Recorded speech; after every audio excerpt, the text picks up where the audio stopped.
이 새벽에 함께 은혜 받을 하나님의 말씀 신약 마태복음 5장 38절로 42절 봉독합니다.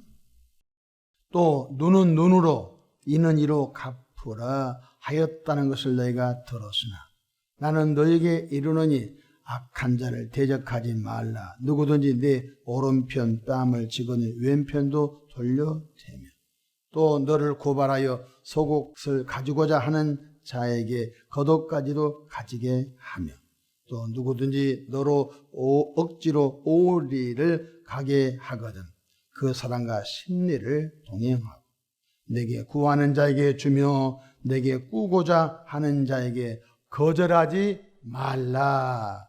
아멘. 할렐루야. 오늘도 참으로 좋은 날입니다. 우리 모두 성령 충만한 은혜로운 하루 되시기를 바랍니다. 저를 따라하겠습니다. 오늘도 나와 우리 가정 우리 교회 기적이 일어납니다. 오늘도 나와 우리 가정 우리 교회 기적이 일어납니다. 아멘. 저는 본문 말씀을 통하여 이해가 안 되는 주님의 가르침이라는 제목으로 함께 은혜를 받고자 합니다. 예수님을 구세주로 마음속에 영접하여 믿음으로 구원받은 하나님의 자녀된 교인들이 성경을 읽어가다 보면 우리들의 이성과 사고로는 이해가 안 되는 예수님의 가르침 때문에 고민하고 갈등할 때가 많이 있을 것입니다.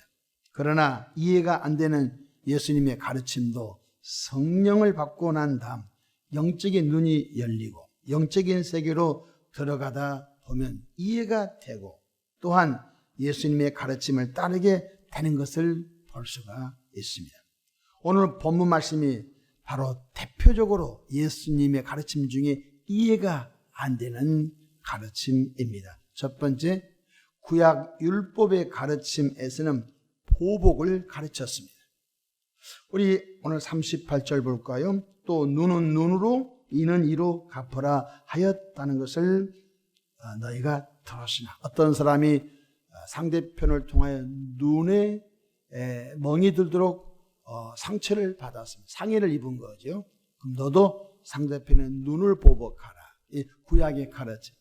어떤 분이 나의 이빨을 부러뜨렸습니다. 그러면 상대편의 이빨을 너도 부러뜨려라. 이게 눈은 눈으로 보복하고 이는 이로 보복하라. 이것이 구약의 모세의 율법의 가르침이었습니다. 출애굽기 21장 24절로 25절에 눈은 눈으로 이는 이로 손은 손으로 발은 발로 된 것은 된 것으로 상하게 한 것은 상함으로 때린 것은 때림으로 갚을지니라. 이게 구약의 가르침. 어떤 분이 뜨거운 물로 나에게 고통을 좀 너도 뜨거운 물로 저 사람에게 고통을 줘. 이것이 가르침인 것입니다.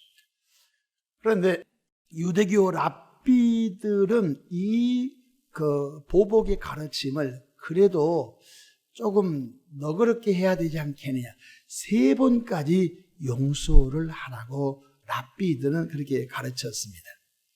그래서 예수님의 제자 가운데 베드로가 예수님 내가 7번까지 용서하겠습니다. 그러니까 랍비들의 가르침보다 더 배나 많은 3번인데 6번인데 7번이니까 배나 더 많은 내가 용서를 하겠습니다. 이 말은 정말 랍비들의 가르침보다 초월하는 그 실천이죠. 그때 예수님께서 7번씩 70번까지 용서하라고 말씀. 이것도 인간적으로 잘 이해가 안 되는 말씀이죠. 두 번째로 하늘에서 오신 예수님은 새로운 가르침을 주셨습니다. 우리가 예수 믿습니다. 그 어떤 예수 믿습니까? 예수님이 이 땅에 오셔서 하신 말씀을 믿는 것입니다. 글자 예수님을 믿습니다. 그게 아닌 것입니다. 그 예수님께서 이 땅에 오셔서 우리에게 가르친 그 말씀을 나는 삶의 표준으로 삼고 따라가는 것이 바로 기독교인인 것입니다.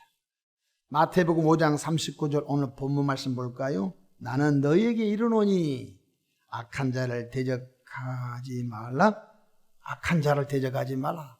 누구든지 내 오른편 뺨을 치거든 왼편도 돌려대며. 이성적으로 이해가 안 되죠. 참 아니 상대편이 내 오른편 뺨을 치면 너도 상대편 오른편 뺨을 쳐. 구약의 율법의 보복의 가르침 아니? 그런데 예수님께서는 보복의 가르침을 하지 마라. 왼편도 돌려주어라. 40절 또 너를 고발하여 속옷을 가지고자 하는 자에게 겉옷까지 가지게 하며 41절 또 누구든지 너로 억지로 오리를 가게 하거든 그 사람과 심리를 동행하고 42절 내게 구하는 자에게 주며 내게 꾸고자 하는 자에게 거절하지 말라. 그렇다면 예수님은 왜 이런 이해가 안 되는 가르침을 이성적으로도 이해가 안 되고 그 시기에 율법의 가르침으로도 이해가 안 되고 또 그들의 유대 사회 속에서 그들의 사고에 맞지 않는 가르침을 주셔서 황당하게 왜 했을까요? 바로 우리를 화목의 직분자로 세상에 세웠기 때문에 그렇습니다. 우리를 화평의 직분자로 세웠기 때문에 그렇습니다. 예수님의 팔복을 가르칠 때 화평케 하는 자들은 복이 있나니 그들이 하나님의 아들이라 일컬음을 받을 것이요 라고 했습니다. 이런 말이 있죠. 악은 계속 악을 낳고 보복은 계속 보복을 낳는 것입니다. 그러니까 상대편이 나를 보복했어요. 그럼 나는 더 큰 걸로 보복하죠. 상대편이 내게 악을 행했습니다. 나는 더 큰 악으로 보복하죠. 보복은 또 다른 보복을 낳아 바로 이 세상은 지옥 같은 세상이 되고 마는 것입니다. 그것이 주님께서 그 보복을 끊고자 하신 깊은 메시지인 것입니다. 그러나 악을 끊고 선을 이룰 수 있도록 우리를 완충제로 쓰겠다는 것입니다. 자, 누가 나에게 보복했습니다. 내가 보복을 안 해요. 그냥 용서해요. 그러면 보복이 끊어진 거예요. 우리가 상대편이 우리에게 악을 행했어요. 나도 악을 행해야 돼요. 근데 내가 악을 행하지 않는 거예요. 그러면 악의 쇠사슬이 끊어지고 쉽게 말하면 우리가 대다수 운전을 합니다. 고속도로에서 정말로 정상 속도로 가고 있는데 누가 칼치기를 통해서 내 차가 너무너무 위험한 그런 상황에 이르게 됐다고 가정합시다. 그러면 보통 사람은 열이 받아서 화가 나서 그냥 나도 쫓아가서 손가락질하고 차 문 내리라 하고 막 서로 밀치기를 통해서 추돌 사고를 일으키려고 하고 또 더 먼저 가서 브레이크를 앞에서 2번 밟다가 그냥 들이받치는 그런 보복 운전이 있습니다. 이 보복 운전을 얼마나 국가의 법으로 엄히 다스리는지 알 수가 없습니다. 그러니까 보복은 또 다른 복을 낳는 것입니다. 악은 또 다른 악을 낳는 것입니다. 그리고 우리 한국 사람들이 다 보복한다면 이 사회가 어떻게 되겠습니까? 예수님께서는 바로 보복의 완충제로 우리를 쓰겠다는 것입니다. 악은 또 악을, 보복은 또 보복을 가져오는데 그 보복의 고리를 너를 통하여 끊어버린 것입니다. 근데 누가 위협 운전을 했는데 아이고 저분이 얼마나 바빠서 저분이 얼마나 심리적으로 불안해서 저렇게 고속도로에서 자기 감정을 표현할까? 나는 보복을 안 했어요. 그러면 그걸로 끝나는 것입니다. 그 사람과 나와의 관계는 그걸로 끝나는 것입니다. 그러니까 보복은 또 다른 보복을 가져온 것입니다.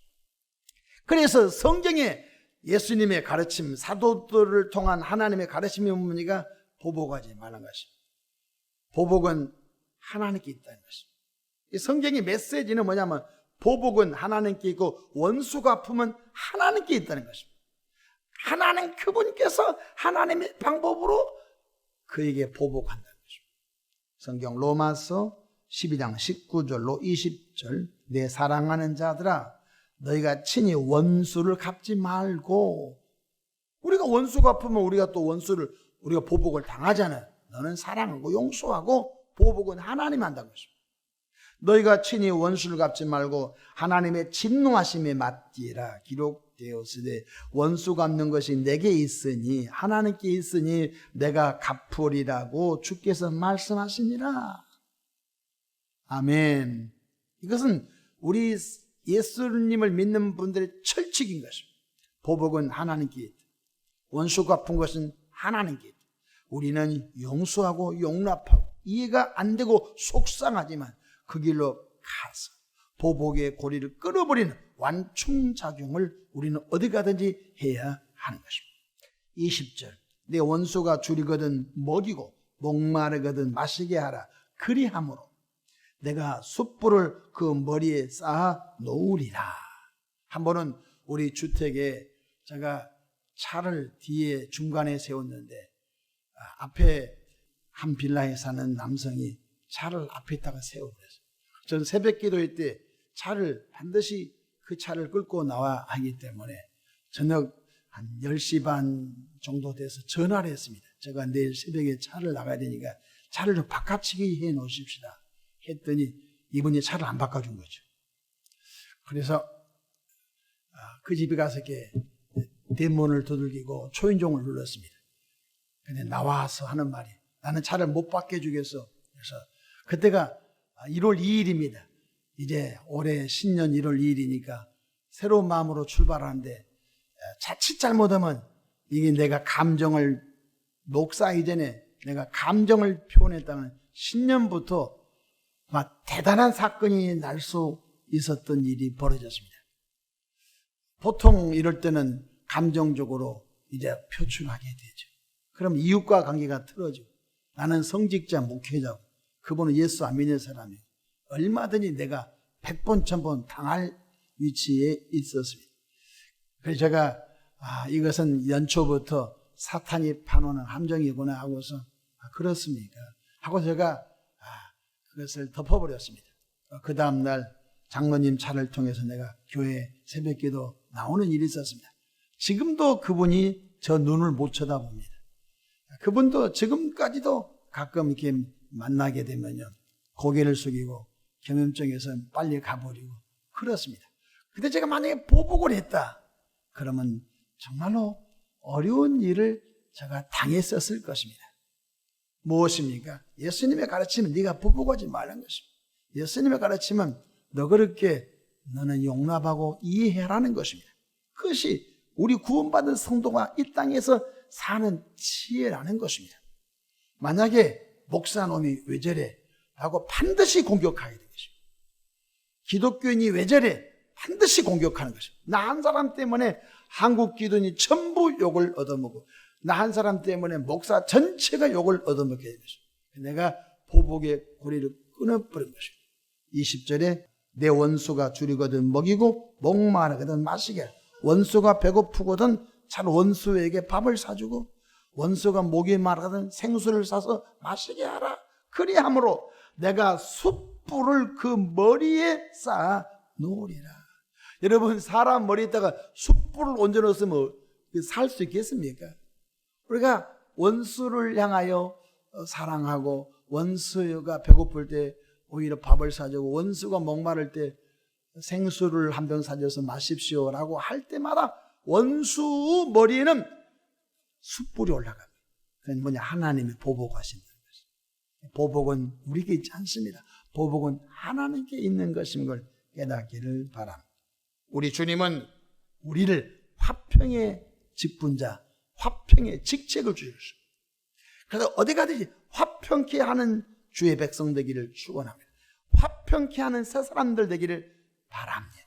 고린도후서 5장 18절에 모든 것이 하나님께로서 났으며 그가 그리스도로 말미암아 우리를 자기와 화목하게 하고 또 우리에게 화목하게 하는 직분을 주셨습니다. 직장에 가서도 이해가 안 되죠. 화목하게 하는 직분을 우리에게 주신 것입니다. 사회생활 우리의 모든 공동생활 속에서 화목하게 하는 직책을 우리에게 주시고 우리가 간이 없으니까 쓸개가 없으니까 감정이 없으니까 감정도 있고 간도 쓸개도 자기 다 생각이 있습니다. 그럼에도 불구하고 그것을 십자가에 못 박아버리고 정말로 예수님이 하시도록 하나님이 하시도록 우리는 그 말씀의 복음 속에 예수님의 가르침 속에 들어가는 사순절 절기가 되기를 축원합니다.